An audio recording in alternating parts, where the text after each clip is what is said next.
Yeah, it's always great to get a win and just to get a lot of kids some playing time. So that was it's a luxury when you're able to do that, and so I'm happy we were able to do that. We shot the ball well today, 58%. You can't argue with that, and 45% from the three. So I really like how we're shooting the ball and being able to score points. I've been here. This is my 5th season here, and this is by far the most amount of points that we're capable, able to score. But we're pushing the pace a lot more. It's not like, and it's kind of weird because I'm looking at the stat sheet, 29 for 50. So we only took 50 shots, which is, I'm thinking, okay, why just 50 shots? I want like 80 shots, but we knocked them down. So I can't complain about that. We didn't shoot the free throw. We got to the free throw line, and we've got to do a better job of hitting free throws. Those are just points that you just can't afford to make up. And then we've also have to become better, a better team at boxing out. We give up far too many offensive rebounds to our opponents, and that has to stop. So I'm pleased with the win. Take the win, but I know we have so much more work to do. And the free throw line, knocking those down, keeping people off the O boards, we have got to pay attention to details in that regard. So we'll get back to work on it. You mentioned that you've been scoring a lot of points this year, but the thing that impressed me today was your interior defense. I think that really keyed a lot of what you did out there and led to a lot of baskets. Yeah, I think Aisha Juan Oranez really has had the last few days of practice just really good defense. And I recognized her on that, her energy with it, her talking, her just using her experience as that senior post player who always defends the biggest post player on the floor, and it's hard. That's not an easy position to defend. And I think that she's really working hard to be a really great defender down there, and we need her to do that. We need a couple more to come along and follow her lead.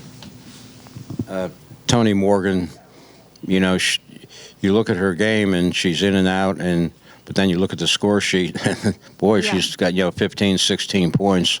Are you a little worried about her foul trouble she's been getting into? Well, yeah, because we're going to continue to go up against tougher and tougher competition, and Toni needs to be on the floor.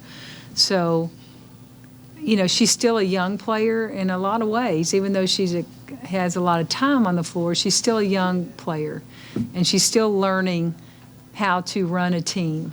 And that's not always an easy thing for a young kid to do, to run a team and be the dynamic player that she is, because she's dynamic.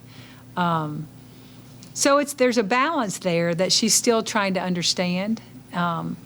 But on the defensive end, it's the early ones that I worry about, because if she picks up one in the first 3 minutes of the game, that ain't good. I mean, that's just not good. So she's got to continue to be smarter in that area. When you look at your younger players, you took your first big road trip down to Rice. How did you think they adjusted to that atmosphere, and how much will that help them moving forward? Well, I know that Deasia Thomas Harris adjusted quite well. She had half the city of Houston at the game, so she performed at a really high level on the board. She had 13 rebounds down there, 8 for 8 at the free throw line.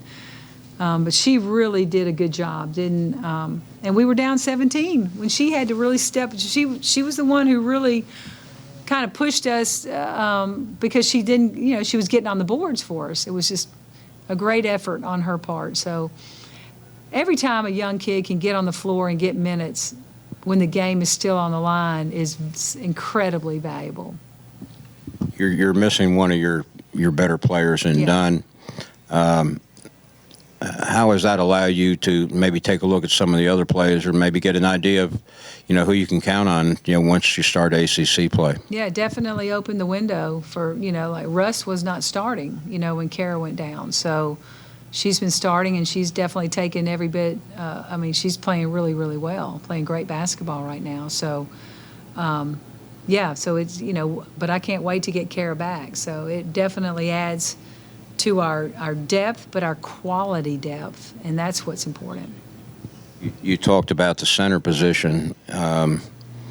Last year, you really didn't have any depth at that particular position. Now it seems like you're starting to develop some depth there, and they're starting to get some minutes early, which maybe in the past you didn't have a chance to do. Yeah. How have you seen that progress? Well, we're trying to, I would like to give them more minutes than I've been able to tell you the truth, I think. But we're still working on their development. Ari and Jada, they have great potential, but we've got to continue to work with them and find, to help them find their way and their confidence and all that. But I think that their future is incredibly bright. We just have to, hopefully we see it. We'll just keep working it, and hopefully we see some of that this year. Okay, thank you. Thank you.